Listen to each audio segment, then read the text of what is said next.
జై తెలంగాణ, జై జాగృతి, జై యూపీఎఫ్, జై కవితక్క. ఈరోజు కల్వకుంట్ల కవితక్క బీసీల కోసం 72 గంటల పాటు దీక్ష చేస్తున్న సందర్భంగా బీసీల ఆశాజ్యోతి, బీసీల హక్కుల కోసం ఈరోజు రాష్ట్ర ప్రభుత్వము అయితే కామారెడ్డి డిక్లరేషన్ 42% ఇస్తా అని చెప్పేసి దాన్ని ఇంతవరకు కూడా అయోమయ స్థితిలో పెట్టింది. 42% శాసన మండలిలో శాసనసభలో తీర్మానం చేసిళ్ళు, అది కేంద్రానికి పంపించిండ్రు. కేంద్రం కూడా ఎంతవరకు కూడా ఏదైతే రాష్ట్రపతి పంపించిందో అది ఇంతవరకు రాష్ట్రపతి కూడా ఆమోదించలేరు. రాష్ట్రపతి ఆమోదించినప్పుడు రాష్ట్ర ప్రభుత్వము అందరూ అఖిలపక్షాన్ని తీసుకొని కేంద్రానికి వెళ్తాము, కేంద్రానికి మేము ఒప్పిస్తామన్నారు. ఇంతవరకు కూడా రాష్ట్ర ప్రభుత్వం కూడా అఖిలపక్షాన్ని తీసుకువెళ్ళలేదు. కేంద్ర ప్రభుత్వంతో రాష్ట్రపతి దగ్గర ఉన్న బిల్లును ఆమోదించడానికి ఎంతవరకు ప్రయత్నం కూడా జరగటం లేదు.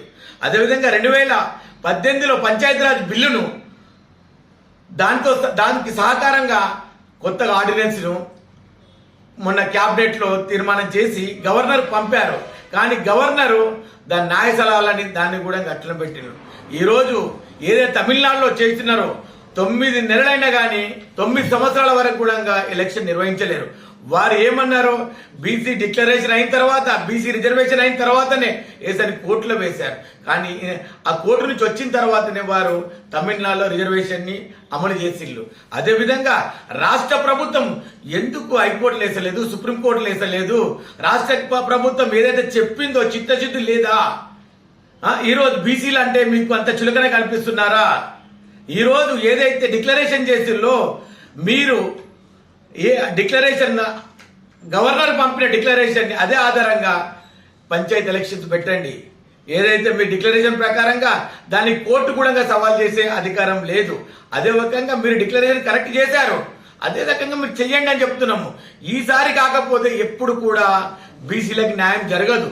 ఈ విషయాన్ని తెలుసుకున్న మన రాష్ట్ర జాగృతి వ్యవస్థాపక అధ్యక్షురాలు ఎమ్మెల్సీ కవితక్క గారు, ఇది బీసీలకు అన్యాయం జరుగుతుంది, ఖచ్చితంగా దీనిపైన పోరాటం చేయాలి, ఇప్పుడు కాకపోతే ఎప్పుడు కాదనే విషయం మీద రాష్ట్ర వ్యాప్తంగా ఉన్న జాగృతి అదేవిధంగా బీసీ నాయకులందరినీ కూడా జాగృతపరిచి ఇది కాకపోతే అన్యాయం జరుగుతుందని ఇందిరా పార్క్ లో 72 గంటల పాటు నిరవధికంగా దీక్ష కార్యక్రమం చేస్తుంది.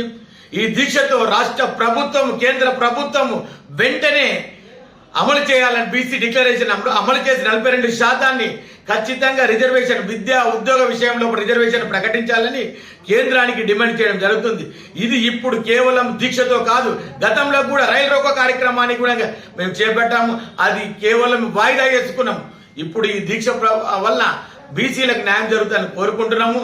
ఖచ్చితంగా ఈ రోజు జరిగే ఏదైతే 4, 5, 6, 7 తేదీన జరిగే కవితక్క గారి దీక్షకు బీసీలు, అదేవిధంగా బీసీ సంఘాలు, కుల సంఘాలు, అదేవిధంగా మేధావులు అందరు కూడా తరలి వచ్చి ఇది మన కోసం చేస్తున్న దీక్ష, బీసీల కోసం చేస్తున్న దీక్ష, ఈ దీక్షకి పూర్తిగా మద్దతు ప్రకటించాలి. అదేవిధంగా రాష్ట్ర వ్యాప్తంగా ఉన్న జాగృతి వాళ్ళు కూడా ఈ రకంగా వారు సహకారం చేసి కుల మతాలకు కూడా దూరం పెట్టి బీసీలకు న్యాయం కావాలని వాళ్ళందరూ వచ్చిన వారందరికీ కూడా యూపీఎఫ్ తరఫున ప్రత్యేక ధన్యవాదాలు తెలుపుతున్నాము. ఖచ్చితంగా 72 గంటలు సాగే దీక్ష లోపల కేంద్ర రాష్ట్ర ప్రభుత్వాలు ఖచ్చితంగా డిక్లరేషన్, బీసీ డిక్లరేషన్ చేసి పంచాయతీ ఎలక్షన్లకి రిజర్వేషన్ లేకుండా పోతే మాత్రం ఖచ్చితంగా అడ్డుకుంటామని చెప్తున్నాము. ఈరోజు ఈ కార్యక్రమానికి విచ్చేసిన షాద్నగర్, అదేవిధంగా మహేశ్వరము, అదేవిధంగా ఇబ్రాహీంపట్నం నియోజకవర్గాల నుంచి, అదేవిధంగా ఎల్మినార్కు వచ్చిన ప్రతి ఒక్కరి జాగృతి యూపీఎఫ్ నాయకులకు, నాయకురాలకు, మహిళలకు అందరూ కూడా ప్రత్యేక ధన్యవాదాలు తెలియజేస్తున్నాం. జై బీసీ, జై జాగృతి, జై కవితక్క.